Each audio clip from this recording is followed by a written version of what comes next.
C'est terminé. Enfin, ça y est, vous n'aurez plus de Ligue 1 jusqu'à, au minimum, juillet.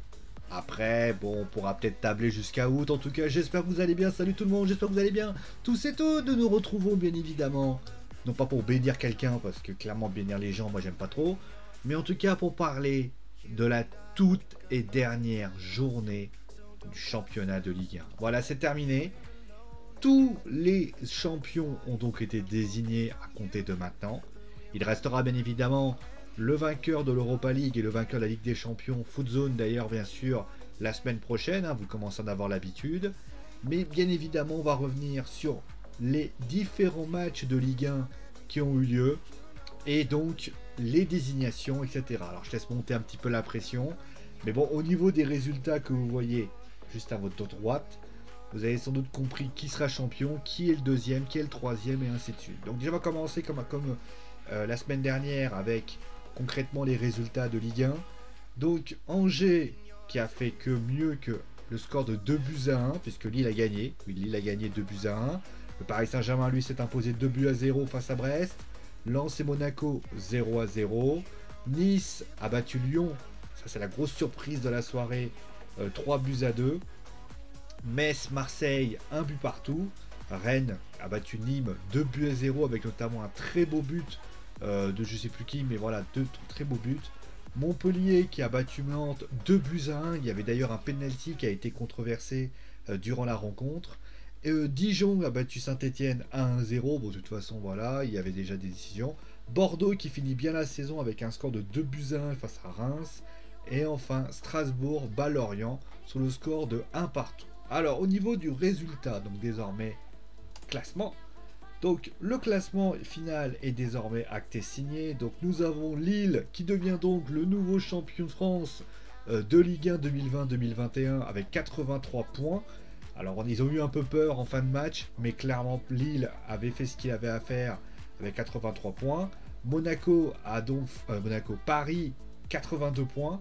Monaco qui a donc fait match nul face à Lyon, face à Lens, n'a que 78 points, donc, et récupère donc le tour préliminaire de Ligue des Champions puisque Lyon n'a pas réussi à gagner et donc Lyon est à 76 points et ira donc en Europa League. Marseille lui ira également en Europa League avec son match nul face à Metz et donc le 59 points. Rennes ira du côté de je crois que la conférence Europa League conférence avec ses 6e places. 7e Lens qui finalement perd une petite place malgré le match nul.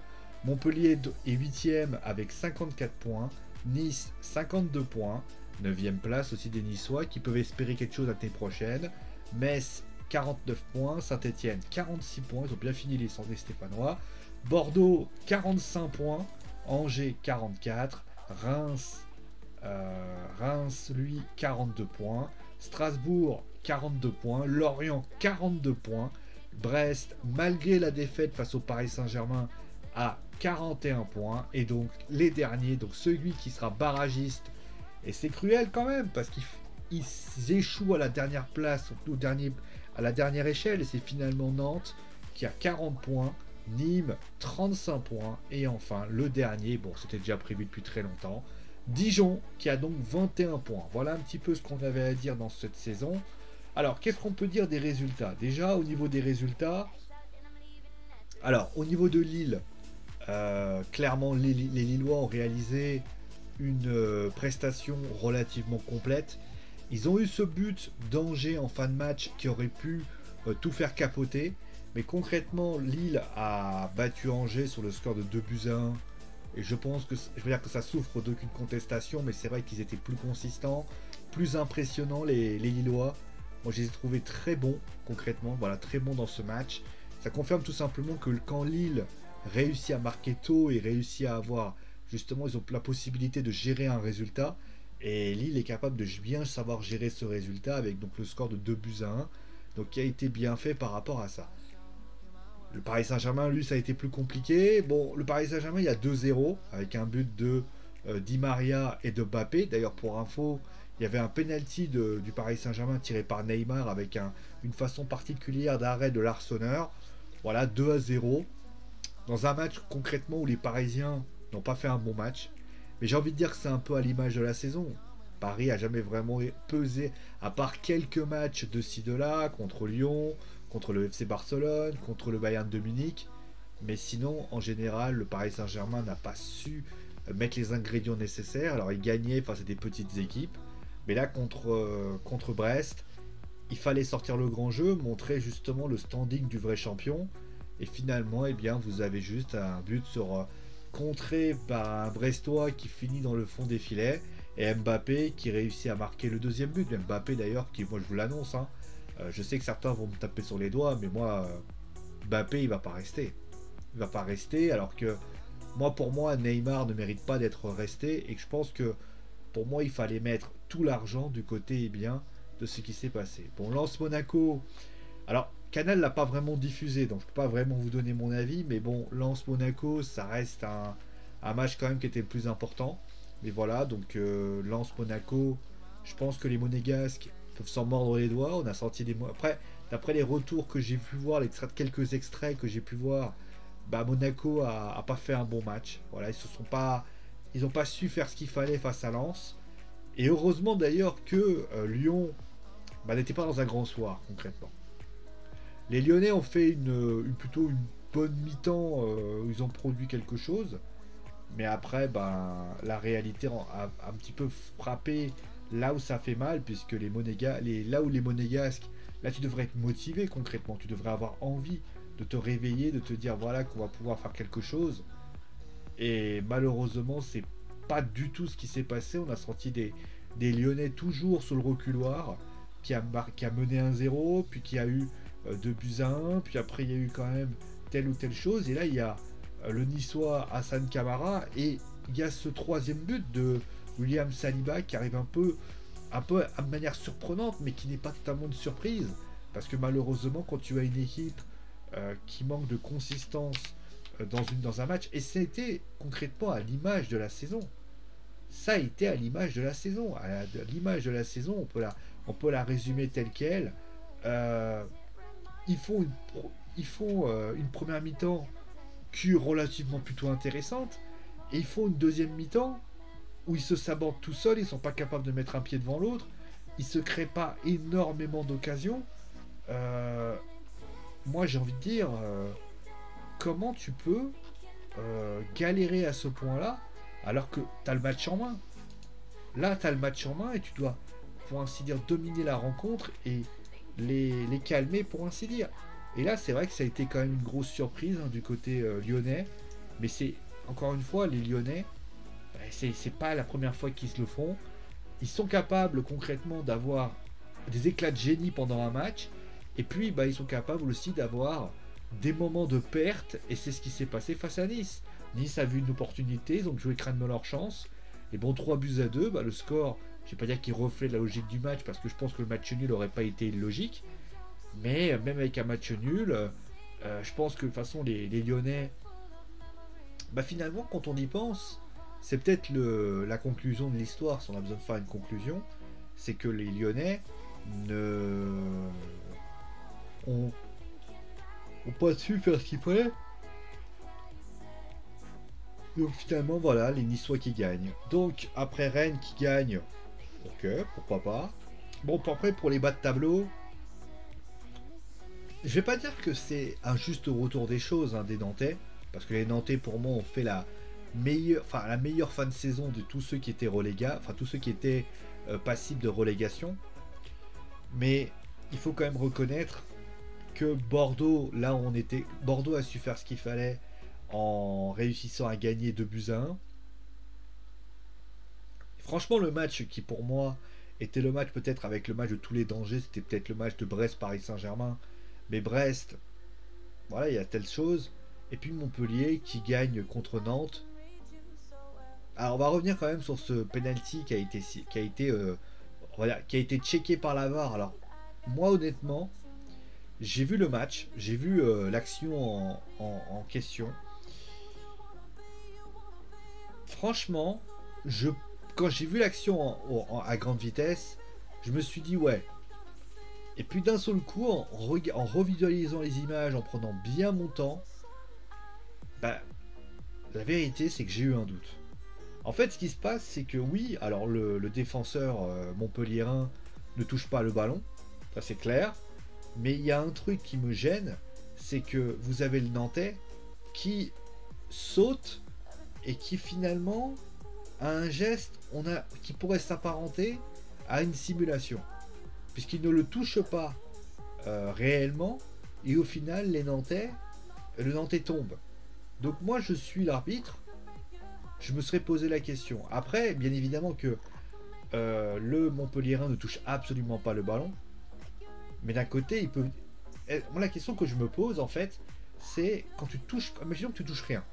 Tu fais un tacle, mais la réalité, c'est que dans la surface de réparation, et il se passe que tu touches ni le joueur, et tu touches ni le ballon. Alors ça, il y a une simulation. Donc ça peut être une raison par rapport à ça. De toute façon, pour moi, Nantes méritait de gagner. Pour moi, le match nul aurait été logique. C'est la loi du football, c'est comme ça.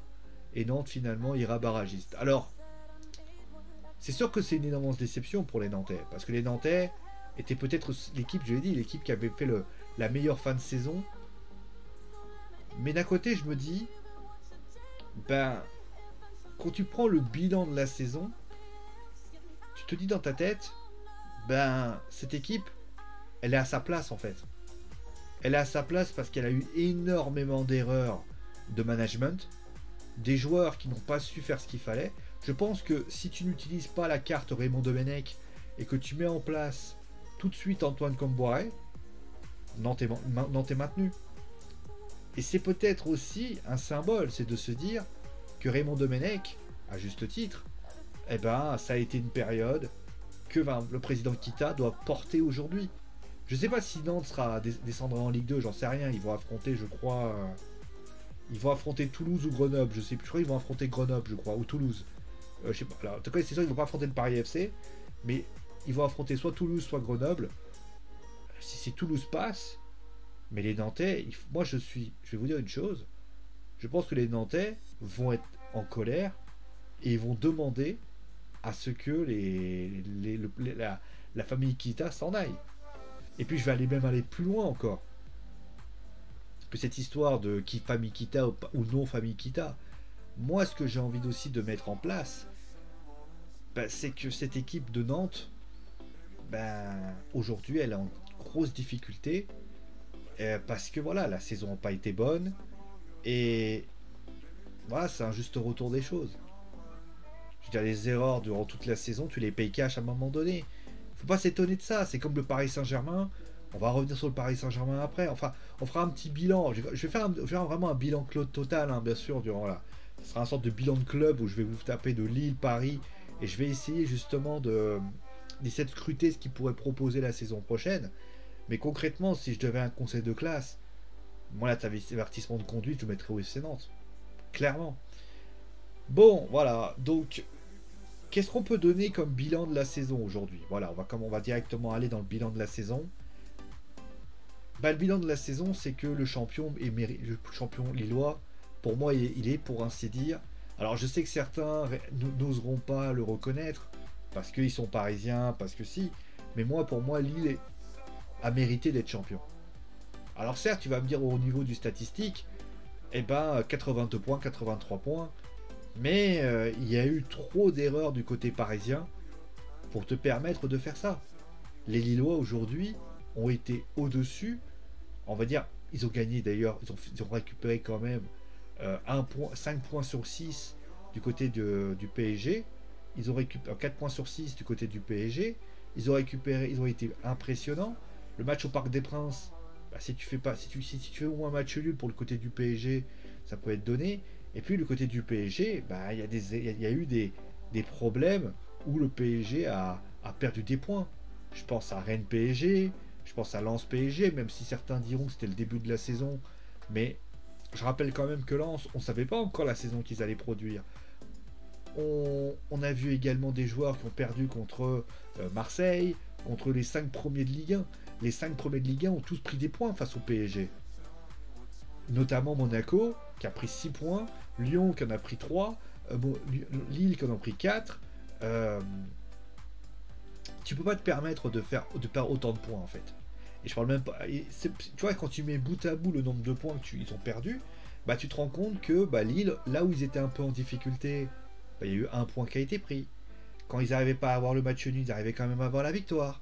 Donc finalement, c'est ce qui s'est passé. Et puis il y a des joueurs, bah à n'en pas douter, il y a des joueurs qui n'ont pas été au rendez-vous cette saison. Je pense que cette équipe du PSG cette saison est la pire équipe du PSG de l'ère Qatari. Alors on va me parler bien sûr de l'ère Draxler, Di Maria, Draxler, cette fameuse ère avant l'ère Neymar et Mbappé. Mais moi ce que je peux dire une chose, c'est que l'ère Neymar-Mbappé, quand tu vois l'effectif du PSG, ils doivent pas être barragés, ils doivent pas être deuxième en fait. Quand tu vois que Neymar a encore fait un match pourri aujourd'hui, tu te demandes, bah, encore une fois, on va dire quand je m'acharne, mais Neymar aujourd'hui a été catastrophique. Neymar a fait un match pourri et on l'a prolongé, alors qu'on va peut-être perdre un homme qui a développé des capacités incroyables, c'est Kylian Mbappé. Eh ouais, ça vous fait réfléchir ça. En tout cas, moi ça me fait réfléchir. Les Parisiens ont voulu garder Neymar, tant bien vous fasse, mais la réalité c'est que bah, le PSG ne mérite que cette Alors après ils vont peut-être faire, je sais pas comment ça va se passer la saison prochaine. Est-ce qu'ils vont recruter, est-ce qu'ils vont pas recruter, est-ce que Leonardo va pas faire un recrutement, que vont-ils faire des prêts? Rafinha, Florenzi, Danilo Pereira ou je ne sais qui. Mais aux dernières nouvelles, voilà, il va y avoir vraiment des grosses interrogations. Que va-t-il se passer pour Mauricio Pochettino? Mauricio Pochettino qui aujourd'hui, ben, on n'a toujours pas compris la patte Pochettino. Alors on va le justifier, on va dire bon allez écoutez, ça fait que une demi-saison qu'il est là, nanana. Ok, ben d'accord. Ok, moi j'ai pas de souci avec cette idée-là, mais à moins de pas douter, il va falloir que Pochettino, bah, il a une grosse responsabilité la saison prochaine. Et s'il n'est pas foutu de faire gagner l'équipe, bah voilà, surtout que je précise quand même pour information que dans donc le système vous avez quand même Manchester United qui est présent, vous avez Villarreal qui est présent et vous avez Chelsea qui est présent. Dans la liste des personnes que je viens de citer, vous avez quand même l'ex-entraîneur du PSG qui est en finale de Ligue des Champions. Vous avez l'ex-entraîneur du PSG avant Thomas Tuchel qui est en Europa League. Vous avez Edinson Cavani qui se trouve en attaque. Et vous avez également Thiago Silva qui se trouve de l'autre côté. Des joueurs que le Paris Saint-Germain ont décidé de ne pas s'en occuper, bah aujourd'hui ils le payent cash. Ils en peuvent s'en prendre qu'à eux-mêmes. Pour Lille, il va falloir bien évidemment essayer de garder l'effectif tel qu'il est. Ça va être difficile. Justement, il va falloir voir comment les choses peuvent se mettre en place. Ils ont quand même un beau groupe. Mais bien évidemment, si tu perds des joueurs comme Botman, comme Bamba, comme Yassidje, comme allez, Benjamin André à la limite, comme Jonathan David, comme Renato Sanchez. Alors, je te l'annonce. Hein. Lille va... Alors, on verra aussi perdre Christophe Galtier. On ne sait pas si Galtier aujourd'hui va rester à Lille. Bah, j'ai envie de te dire, c'est une grosse interrogation. Pour Monaco, bah, il va falloir simplement continuer. Monaco, je l'ai dit en fin de saison, c'est peut-être le début de saison qui les plombe. Ils ont fait la première partie de saison, ils ne la jouent pas bien. Et finalement, ils réussissent malgré tout à récupérer cette troisième place, c'est quand même pas mal. Parce que moi, je ne les voyais pas troisième, hein, clairement. Et je pense qu'il va falloir renforcer l'effectif, garder les meilleurs, les Tchouaméni, parce qu'ils ont vraiment une belle équipe, les Monégasques. Essayer de faire avancer les choses. Essayer de renforcer l'équipe. Parce que c'est vrai que défensivement, ça a été peut-être un peu fragile cette saison. Et voilà, clairement, voilà, ça a été fait. Et puis les Lyonnais, ben, il va falloir remplacer Memphis Depay. Il va falloir voir aussi comment faire pour remplacer Oussem Aouar qui a priori va être partant. Il va falloir... C'est quand même compliqué hein, du côté lyonnais. Hein. Là, cette équipe-là, cette année, elle aurait dû être au moins deuxième. Elle aurait même dû être champion au vu de la méforme du Paris Saint-Germain. Ben, au final, ils sont quatrième du championnat, avec un dernier match qui était catastrophique. Mais au final, quand on fait le tri et qu'on prend du recul, parce qu'il faut toujours prendre du recul quand vous faites un débriefing, ben vous vous rendez compte que les Lyonnais, ils ont perdu trop de points. Il y a des matchs où Lyon n'aurait jamais dû perdre. Quand tu vois la série, je crois qu'ils avaient perdu 4-5 matchs d'affilée. Enfin, ils avaient fait des contre-performances d'affilée. Tu peux pas quand tu joues le titre. Les Parisiens, à la limite, c'était du haut et bas. Et justement, ils ont même pas réussi à être premiers. Comment vous pensez réellement que les Lyonnais vont y arriver? Donc voilà. Et puis finalement, voilà, Nantes, j'en ai parlé. Après, pour les autres clubs, bah, j'espère que Bordeaux va retrouver un repreneur rapidement. Parce que là, le temps est... Parce que là, alors, franchement, on va me demander, bien évidemment, qu'est-ce qu'on fait pour Bordeaux? Qu'est-ce qui se passe s'ils sont pas capables ils vont descendre en Ligue 2? Qu'est-ce qu'on fait?